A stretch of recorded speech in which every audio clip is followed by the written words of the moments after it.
Hello guys. In this episode, we will show how to fix Windows failed to start with error code 0xc00000f.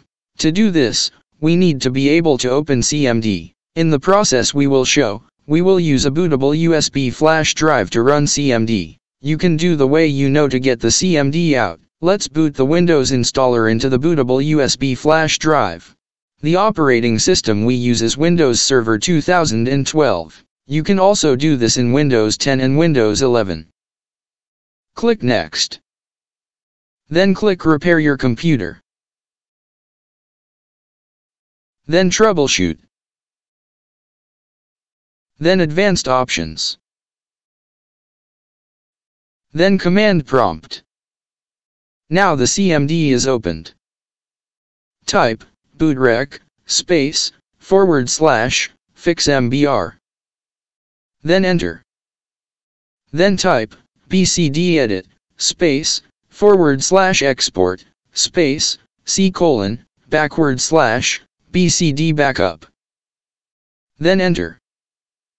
Then type attrib /boot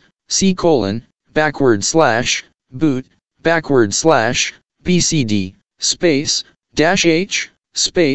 -h -r -s. Then enter. Then type ren /boot /bcd bcd.old. Then enter. Then type bootrec /rebuild bcd. Then enter. Now, type Y for yes. Then enter. Then type exit. Then enter. Then finally click continue.